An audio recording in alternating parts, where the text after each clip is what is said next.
Asnjëherë nuk unë.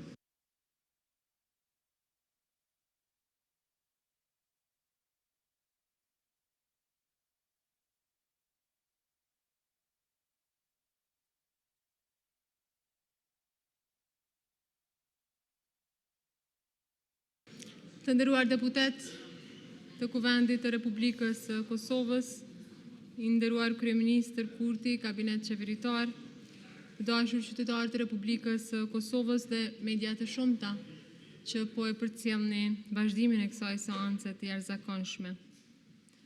Vazhdojmë me punimet e seancës së jashtëzakonshme plenare të Kuvendit të Republikës së Kosovës të filluar më 27 prill 2026, të thirrur me kërkesën e 41 deputetëve të Kuvendit të Republikës së Kosovës.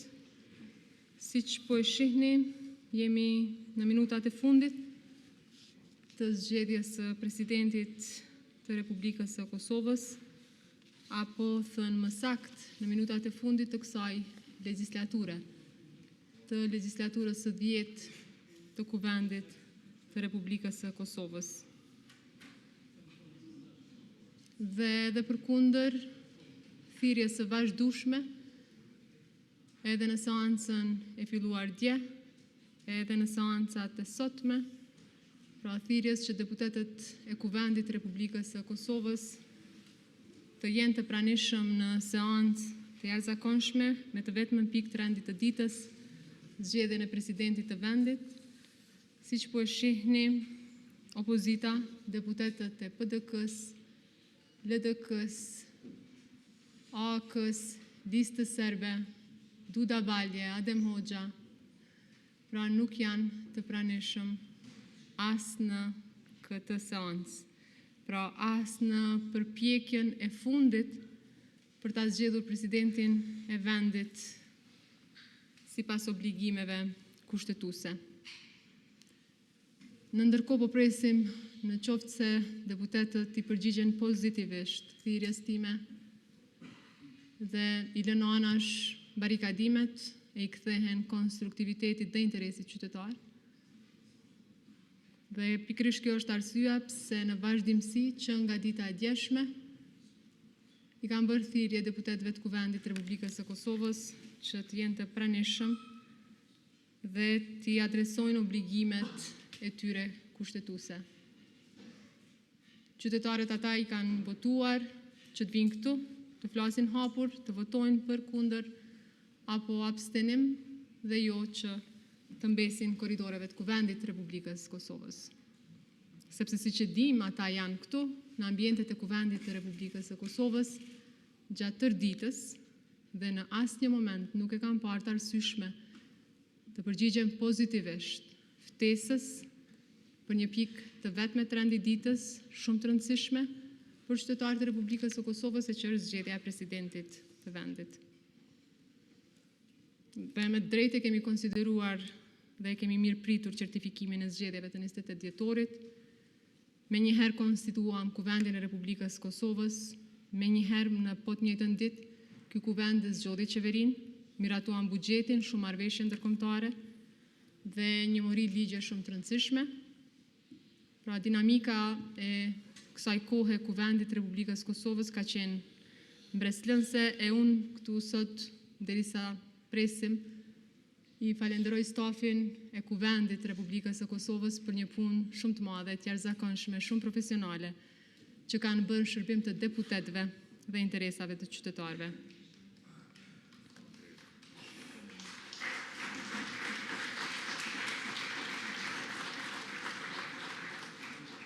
Pra pikërisht kjo punë ishte shenjë premtuese se vendi mund të hynte në një ritëm tjetër të punës, ku do të bëheshin shumë punë të mira për shtetin dhe për qytetarët e Republikës së Kosovës pa asnjë dallim.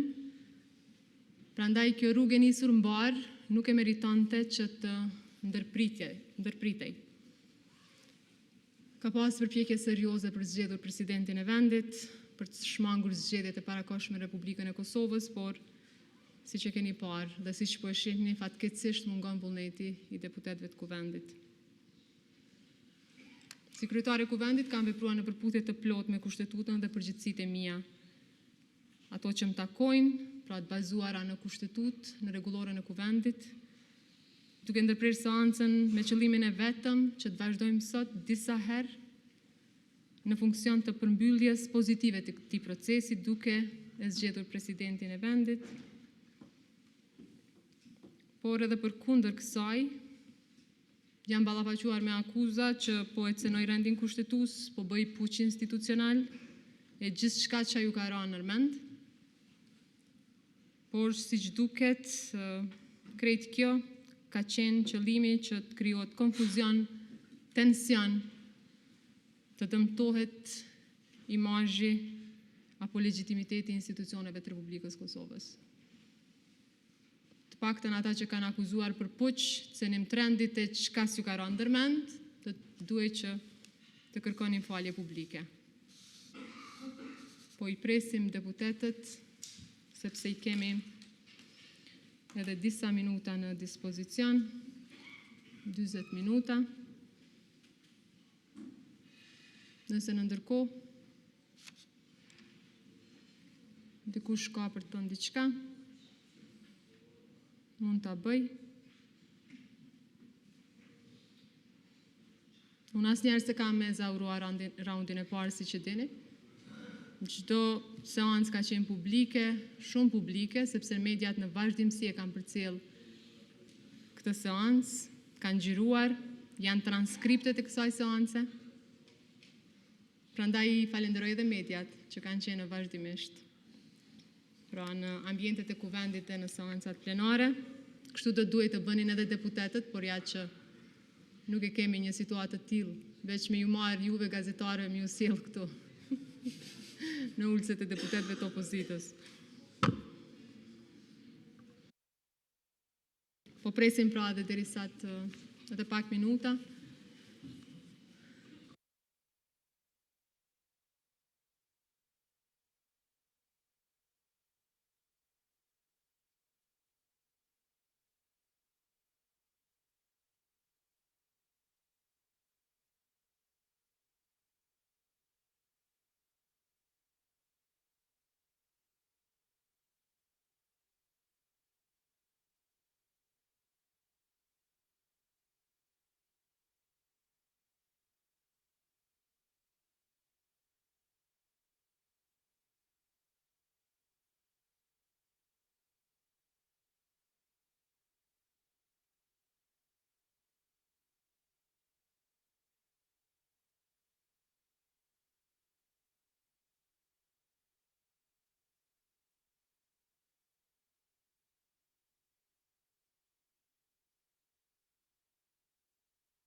Ministri i Financave Kuran Murati, unë minister. Faleminderit e nderuar kryetare, teksa po presim deputetët e partive opozitare që të vinë këtë seancë, kërkova fjalën me mirë kuptim, megjithse e di që në këtë seancë do duhet kishte votim dhe jo diskutim apo fjalë, mirë po vetëm për ta ritheksuar dhe për ta vënë theksin, pra edhe një herë tek ulset e thata që janë të këtyre deputetëve. Deputeti në këtë rast si funksion është delegat i deleguar, përfaqësues i popullit. Përpara dhe ju kanë thonë delegat, sepse ideja është nuk i zen 1 milion votues të gjithë në një sallë që të marrin vendime, prandaj qytetarët edhe votojnë për deputetët në mënyrë që ata deputet të vinë këtë kuvend dhe të përfaqësojnë ata votues. Në ditën më të rëndësishme, kur deputetët, të cilët kanë marrë besimin e qytetarëve, pra deputetët e opozitës, dhe do duhet të ishin këtu që ta përçonin atë besim, nuk i kemi.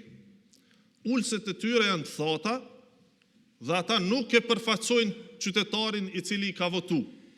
Pra gjithë ju qytetarë që keni dhonë votën për ata deputet, e cilë sot nuk po ju përfaqësojnë me mungesën këtu, duke sabotu Republikën e Kosovës dhe duke e qu vendin në zgjedhjet e evitueshme dhe të panevojshme, sepse sa po kemi pas zgjedhje. Pra gjithë ju duhet t'i pyesni ata, sidomos tash, nëse po shkojmë zgjedhje dhe ata vinë e përsëri ju a kërkojnë votën, t'i pyesni pse me ju votu juve. Nëse ata deputet, pra nuk po ju përfaqësojnë juve qytetarë të dashur. Cila është arsyeja pse ata do të më ardhë përsëri me kërku votë e ju përsëri me i votu këta. Nëse këta po e bojkotojnë kuvendin, e po e sabotojnë Republikën, duke detyru vendin me shku edhe një herë në zgjedhje, sepse kanë vendosur që të mos respektohet vullneti i popullit i zgjedhjeve të sapo mbajtura, pra në 10 orë të vitit kaluar, atëherë do të duhet ta kishin edhe përgjigjen e juaj. Kur po është për me bo mirë e për me ju përfaqësu juve, nuk i kemi sot këtu. Para pak ditësh, para 2 ditësh, ishte seanca për rishikimin e buxhetit. Një seancë ku do duhej pra jo vetëm me shumicë të thjeshtë të votoj buxheti, por për shkak të procedura, pra duhej edhe te kalimi i afateve procedurale. Sepse nëse jemi të ballafaqur me një afat si ky sot, pra që sonte në mesnatë përfundon afati për zgjedhjen e presidentit dhe nëse nuk kemi zgjedhje të suksesshme ku vendi shpërndahet, pra s'ka më kuvend që mundet me marrë vendim për rishikim të buxhetit, pra kërkoheshin 2/3 e deputetëve prezent në mënyrë që të përshpejtohej afati dhe rishikimi i buxhetit të trajtohej me procedurë të përshpejtuar. Ai rishikimi i buxhetit parashite 122 milion euro shtesë, pra që t'i shtoheshin pakos për përballje me inflacion, e cila në tërësi ka vlerën 200 milion euro. Pra ishin 200 milion euro të dedikuara për t'ju mbështetur juve qytetarë të nderuar në për situatat dhe barën e rënd që e keni si pasoj e krizave dhe tronditjeve të jashtme që po i kemi në vazhdimsi. Për këtë temë madje ka pasur edhe debat në këtë kuvend. Kanë qenë vetë deputetët e opozitës që kanë ftuar debat dhe kanë kërkuar që qeveria të ndërhyjë me masa mbështetëse për t'i mbështetur qytetarët. Dhe çfarë ndodhi atë ditë? Pra kur pritej që një gjë e tillë të mos pengoj, pra rishikimi i buxhetit të mundsohej të hynte me procedurë të përshpejtuar, të votohej pakoja për përballje me inflacion, në mënyrë që qeveria të kishte durë të lira për t'i mbështetur qytetarët. Atë ditë, pra kur është fjala për me i pengu masat në mbështetje të qytetarëve, i keni pa të gjithë deputetët e opozitës kanë qenë këtu. Të gjithë, madje edhe lista serbe ishte mobilizuar gjatë tërë ditës kanë ecë këtu, në mënyrë që kur të vje puna me votu për shpejtim të procedurës, e që duheshin 2/3 e deputetëve, ata me votu kundër edhe me bloku procedimin tutje të rishikimit buxhetit. Prandaj edhe një herë, të gjithë qytetarët duhet ta shohin këtë seancë sonte, e po besoj janë duke e përcjell, sepse është seancë vendimtare ku përcaktohet fati i Republikës se si shkon tutje.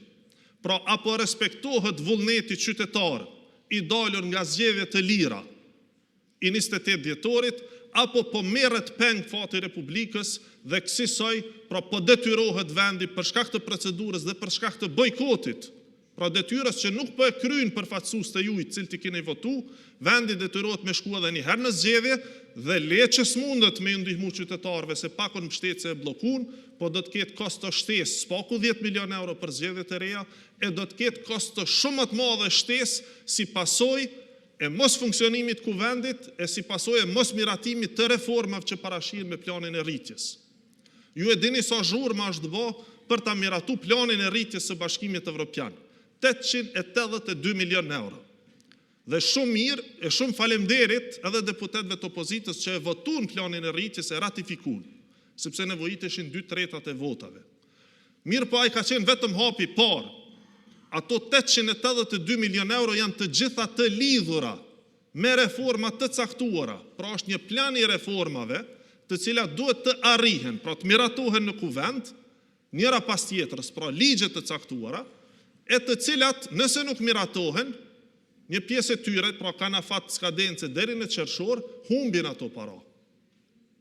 Pra nëse nuk kemi kuvend në muajin qershor, pra në muajin maj dhe qershor, kur këto ligje, këto reforma do duhet miratoheshin e që janë të parapara në atë listën e planit të rritjes, ato para do të humbin. Pra, këtë është ratifiku marrëveshja e planit të rritjes me Bashkimin Evropian. E këtë është. Pra, ato pare nuk mund të materializohen dhe Republika nuk mund t'i përfitoj, Republika Kosovës, sepse reformat të cilat janë të parapara për të na i sjellë ato para, nuk mund të miratohen nga ky kuvend nëse ky kuvend shpërndahet dhe vendi shkon në zgjedhje. Pra kostoja është shumë fish më e madhe. E kush e ban, pra kush e pagun këtë kosto e pagun qytetarët.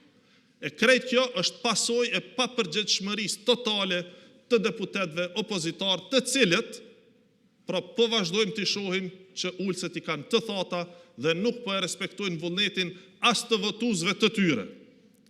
Pra votuesit pse kanë arsye me votu dikën i cili nuk vjen me kry punën e vet. Cila është arsyeja ose preteksti që një deputet i opozitës tash me shku prap në fushat me kërku vot edhe me i thonë qytetarëve na votoni se na nuk shkojnë në seancë. Kjo është absurde. Pra kjo s'ka të bëjë me demokraci. Kjo është shkelje e demokracisë, kjo është shkelje e vullnetit qytetarëve dhe kjo është përbuzje e procesit elektoral. Prandaj është tepër me rëndësi që ne të presim edhe sa minuta na kanë mbetur deri në fund të afatit, megjithatë, ua kemi dhënë çdo mundësi të mundshme. Pra kemi dhënë oferta të pafund. Madje edhe ato që kanë pasur si kërkesa ua kemi përmbush dhe prapë kemi pa që i refuzojnë, të njëjtat. Pra kësaj pune nuk di se si t'janë gjetë emrin njeri, përveç se ata kanë vendosur në mënyrë iracionale që ta ndëshkojnë popullin e Kosovës pse ka fitu lëvizja vetëvendosje. Pra po thojnë, kena më qu edhe një herë në zgjedhje deri sa ata të rikthehen në pushtet. E po kjo nuk është mënyra se si fitohet pushteti dashur qytetar. Nuk është mënyra, pra përmes blokadës e përmes detyrimit të vendit me shku në zgjedhje të një pasnjëshme të panevojshme nuk do duhet të ishte mënyra. Ata do duhet të ishin këtu sot, pra duke na tregu alternativa, duke ofru emra, që deri më tani pra përgjatë gjithë procesit as edhe një emër të vetëm se kanë thonë. Pra opozita pa alternativ nuk mund synoj që të ketë pushtet. Deri më tani e keni pa që vetmin instrument që ata din ta përdorin është se si të bllokojnë. E kemi pa vitin e kaluar, pra për 9 muaj e kanë marrë kuvendin të bllokuar. E kemi pa edhe tash, si vjet, vetëm se ka ndryshu taktik. Por synimi ka qenë i njëjtë.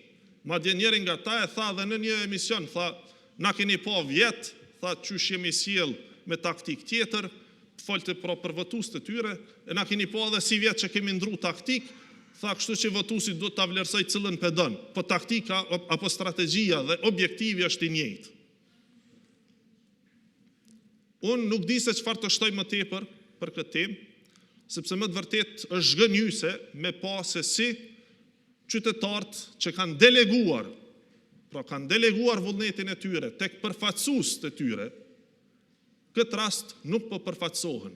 Vullneti I tyre është marrë peng dhe po mbahet në përzyrat partijake, pra në Kuvendin e Kosovës, mirë po ata deputet nuk po vinë këtu që ta ushtrojnë përgjegjësinë e tyre për cilën edhe janë votuar nga qytetarët. Faleminderit. Faleminderit I nderuar ministër.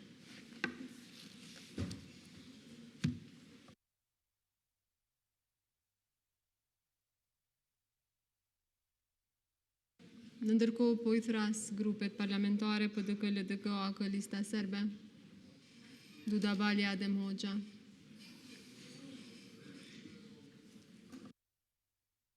Replik.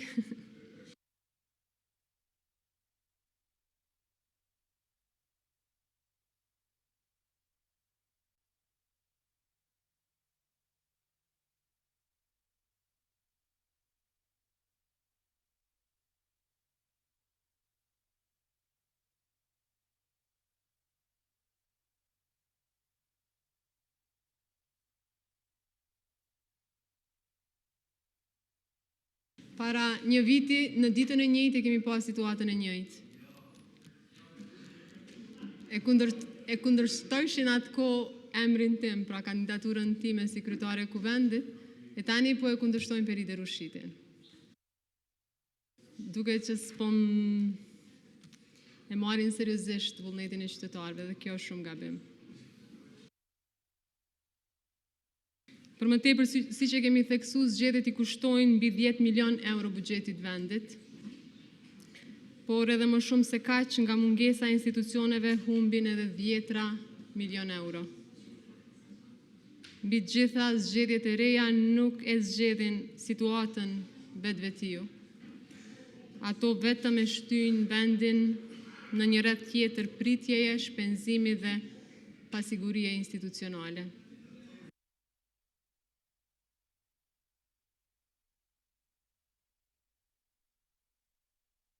Prandaj mendoj që qytetarët presin nga ne punë, përfaqësim, llogaridhënie dhe jo asesi bojkot, refuzim edhe blokadë, qysh po ndodh edhe në këto momente.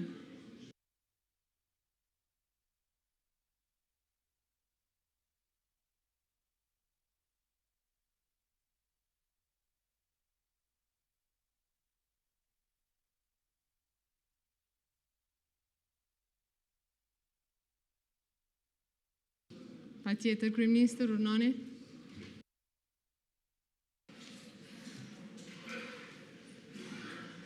E nderuara kryetare e Kuvendit dhe një herazi ushtruese e detyrës presidentes, zonja Albulina Haxhiu, të nderuar deputet të Kuvendit, kolegë nga qeveria, sot janë mbushur 4 muaj nga zgjedhjet e fundit në Kosovë, pra jo 4 vjet, 4 muaj. Dhe ja ku jemi në një seancë e cila bojkotohet nga opozita. Vetëm 4 muaj pas zgjedhjeve duan sërish zgjedhje. Ata janë të vetëdijshëm që zgjedhjet nuk janë zgjidhje, ata nuk duan përgjegjësi, nuk duan pushtet, por dëshirojnë që këtë të mos e kemi as ne. Veç se për këtë nuk vendosin ata, vendos populli I Kosovës, I cili gjithnjë më shumë na ka mbështetur neve në përputhje me realizimin e zotimeve tona dhe me përmirësimin e situatës së tij, edhe në aspektin socioekonomik, edhe në atë të sigurisë. Pra pas një qeverisje 5 vjeçare, është rritur mbështetja për neve. Është vështirë të gjendet ndokun tjetër një qeveri e cila ka kaluar në për kriza të shumë fishta, prej pandemisë COVID-19, pastaj të kriza e inflacionit dhe energjisë, mandej edhe tek sulmet e vazhdueshme të Serbisë, e ka dalë fitimtare në të gjitha rrafshet e në fund ka marrë mbështetje edhe më të madhe popullore. Dhe çdo herë kështu do të jetë. Ne do të jemi pranë popullit, për ta, duke i shërbyer me devotshmëri, me krejt çfarë di me mundemi, me profesionalizëm, me integritet dhe mbështetja për neve vetëm sa do të rritet. Por demokracia don edhe institucione, nuk don vetëm vullnet të qytetarëve, nuk don vetëm mbështetje për politikan e partitë caktuara. Dhe këtu është sjellja jo shtetërore e anti-institucionale e opozitës aktuale. Ata nuk mund ta zhbëjnë vullnetin e popullit, por ata nuk e respektojnë atë dhe përpiqen që të mos marrë formë institucionale ky vullnet. Në vitin e kaluar ishte pengesa për të zgjedhur kryetaria e kuvendit dhe më pas qeveria, e me qenë se pas zgjedhjeve të 28 dhjetorit nuk e ndaluan dot këtë gjë, tash janë kapur te çështja e zgjedhjes së presidentit. Ne kemi qenë jashtëzakonisht gjeneroz në ofertat tona. Lidhjes Demokratike të Kosovës i kemi ofruar zëvendës kryeministrin dhe ministrin e punëve të jashtme dhe diasporës ta zëm për kreun e tyre, i cili ka prafërsisht gjysmën e votave të kryetarës kuvendit, të gruas më të votuar. Dhe plus 3 ministri tjera. Gjithsej pra zëvendës kryeministri dhe 4 ministri, pa pasur nevojë fare kjo qeveri për ta. Ky është gjenerozitet.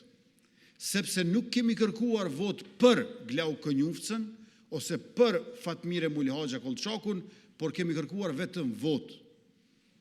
Ta respektojnë vetveten duke kryer obligimin kushtetues si deputet përfaqësues të popullit që janë. Pra i kemi marrë në qeveri me zotim të qartë nga subjekti jonë, pavarësisht se nuk na nevojitën, vetëm që ata ta kryejnë obligimin e tyre kushtetues dhe ta respektojnë vetveten e tyre. Dhe unë kam qenë i gatshëm. Vetëm 2 shkronja të kryetarit të LDK-s kanë mjaftuar, po, dhe do të bëhej më njëherë.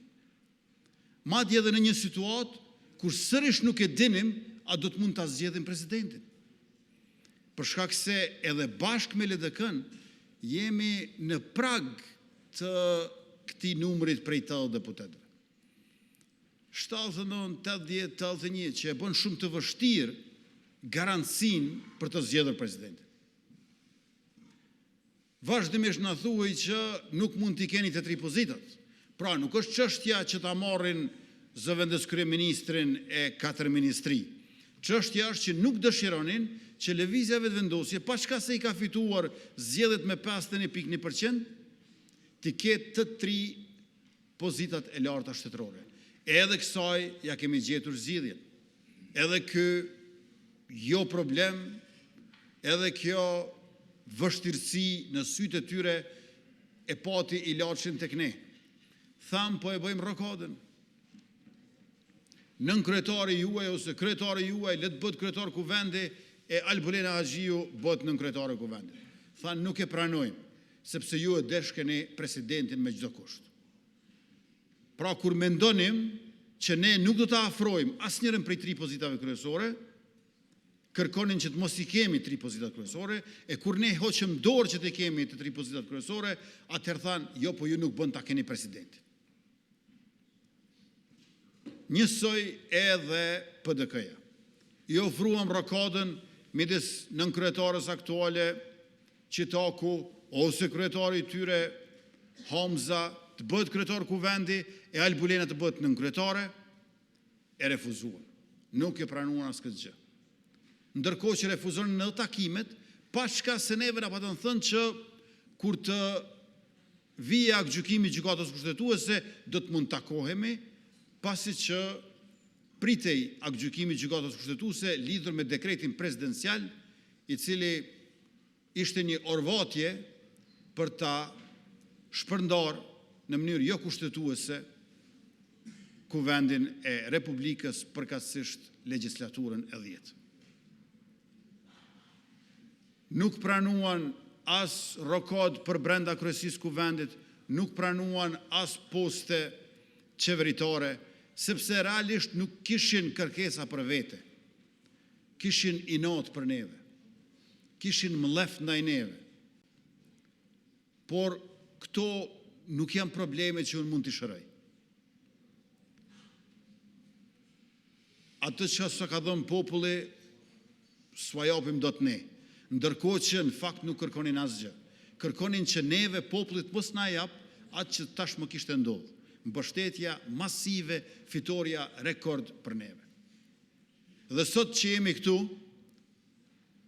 janë 9 parti politike të pranishme. 4 parti politike i keni jashtë. PDK, LDK, AK edhe Lista Sërbe. A na jemi 9 parti politike këtu. Na jemi shumica e kuvendit. Ata po dëshirojnë të shantazhojnë si pakisë që janë. Të kërcënojnë. Janë 4 parti politike, të cilat, siç e tha dhe Ministri i Financave, të gjithë vinë këtu kur duhet pengohet qytetari. Të pengohet qytetari që të ketë President Republikës, ose të pengohet qytetari që të ketë 200 milion euro në pakon e përballjes me inflacionin 2.0 përkatësisht në rishikimin e buxhetit 2026. Mbushen këto ulse kur duhet të pengohet qytetari, me votë aktive. Dhe kur duhet të pengohet qytetari që të ketë president, zbrazën këto ulse. Çka po kërkon opozita realisht, të dashur deputet? Opozita po thotë kështu: ose populli le të na hiq krejt prej kuvendit, ose duhet me na dasht me zor. Veç këto dy mundësi janë. Se ata janë thellësisht pa kënaqur me numrin e deputetëve që kanë. Praktikisht LDK-ja po thot, i kam 15 deputet, po s'u vijnë kurrë. PDK-ja po thot, i kam 22 deputet, po s'po vijnë kurrë. Se tash ju pedeni, 22 plus 15 bojnë 37, e na 57, e na 66. Këtë s'po mund ta kapërdin mendërisht. Dhe çfarë po i thonë qytetarëve? Po shkojmë prapë në zgjedhje, sepse ose na nxjerrni pi kuvendit, pra prej politikës komplet, ose duhet me na dasht me zor. Kjo është zgjedhja që do të ketë para vetës populli i Kosovës së shpejti. Por ky bllokim që shohim ne sonte, që e tha dhe kryetaria, nuk është i ri. Është bllokimi i vitit kaluar. Këto janë subjekte të së kaluarës. Janë subjekte të zanatit vjetër. Subjekte të mplakura, lodhura e dërmuara, të cilët po përpiqen që karakterin e tyre ta bartin edhe në popull, duke i pamundsuar funksionimin demokratik të institucioneve. Dhe ajo çfarë qartazi i ka brengosur më së shumti, është fakti që kur na u tha që ne e dashkemi presidentin gjithsesi për vete, Glau Kënjufca, Fatmire Mulhoxha Kolçaku u tërhoqën. Dhe erdhi Feride Rushiti dhe Hatigje Hoxha. Dhe u organizua votimi. Dhe Feride Rushiti 63 vota.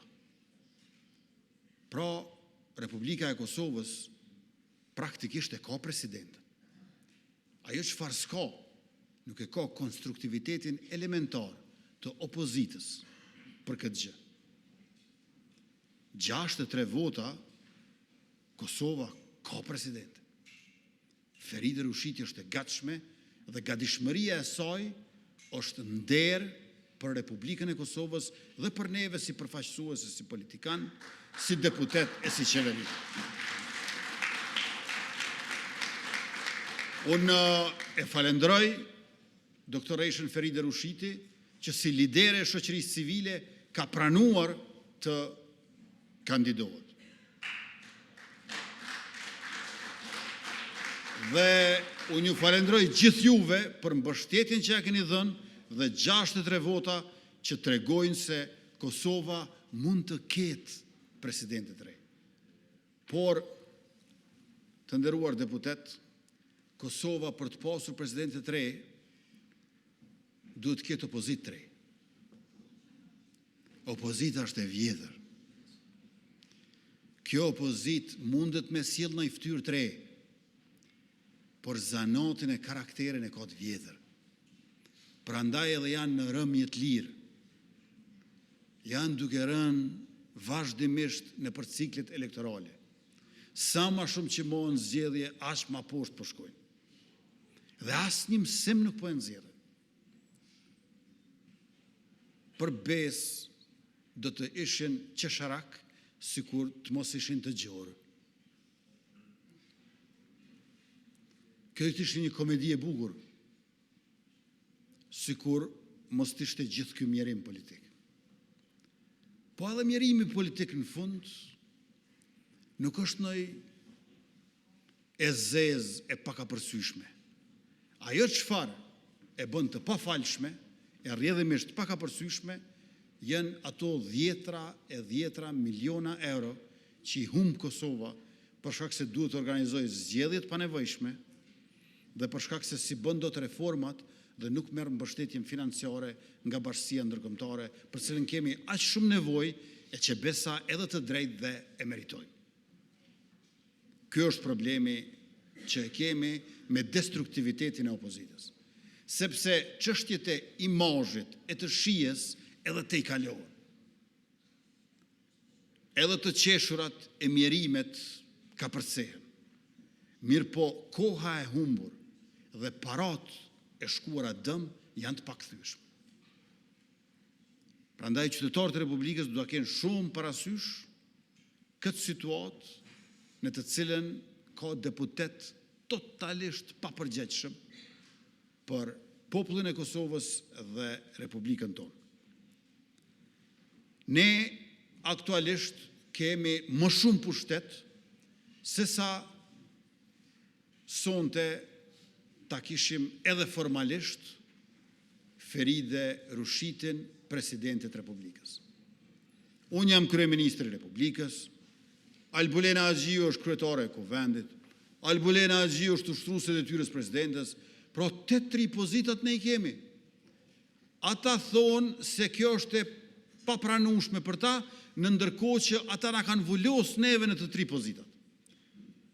Me zgjedhjen e Feride Rushitit, presidentit Republikës, vetëvendosja ka më pak pushtet, jo më shumë pushtet. Sepse liderja e shoqërisë civile bëhet presidente, të cilën, siç e dini ju, e kanë lavdruar shumë herë shumë deputet të opozitës, e në veçanti Hykmete Bajrami e Vlora Qitaku. E kanë lavdruar Feride Rushitin dhe tash kërkojnë madje që ajo ta bëjë edhe tërheqjen e kandidaturës për presidente.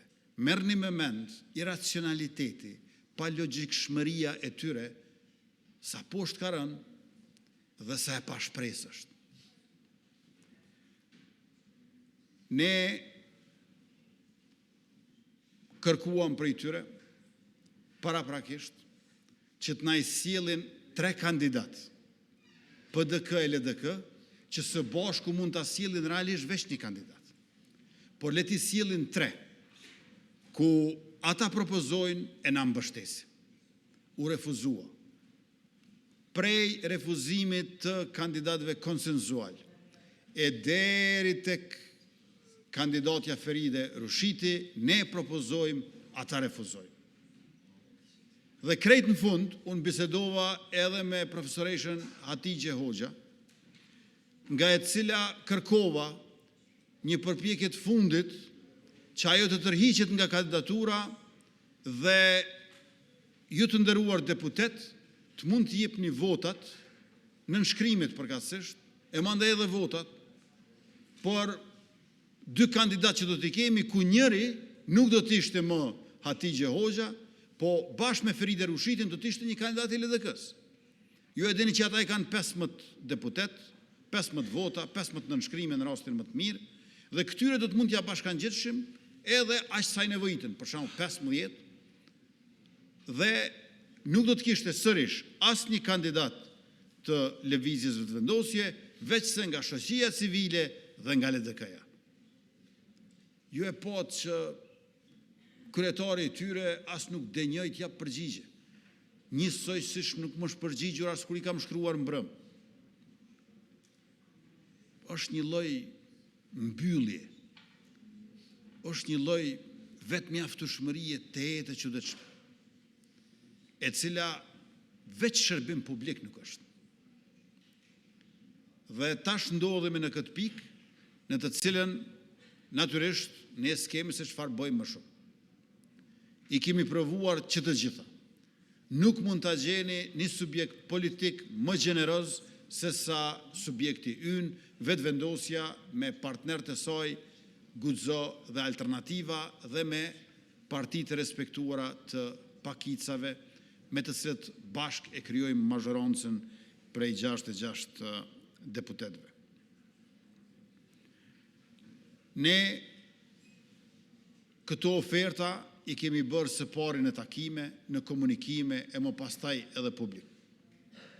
Gjithçka dihet, por ajo që më së shumti është kuptuar është se nuk ka vuajtur opozita kosovare nga ofertat e mazhorancës, po përkundrazi nga mungesa e vullnetit të saj për çfarë do bashkëpunimi për të mirën e përgjithshme dhe për funksionimin e institucioneve. Më lejoni që në fund unë t'ju falenderoj të gjithë juve, sepse qëndrueshmëria juaj, përgjegjësia juaj ka dëshmuar se ju jeni tamam siç e keni funksionin, deputet të Republikës së Kosovës. Me keqardhje nuk mund të them për ata tjerët një gjë të ngjajshme, por shpresoj e besoj që votuesit e tyre këtë mungesë të tyre do ta shndërrojnë në një mungesë të përhershme, ashtu që ata të mos kenë më nevojë të bojkotojnë, sepse nuk do të munden as të vinë këtu e ta keq përdorin ulsen duke e lënë atë të zbrazët në vend se të jetë zëri i qytetarëve që kanë sakrifikuar shumë, që punojnë ndershëm dhe kontribuojnë aq shumë për Republikën e Kosovës si buxhet, si zhvillim ekonomik e si përparim i gjithë mbarshëm shoqëror. Edhe një herë, faleminderit të gjithëve.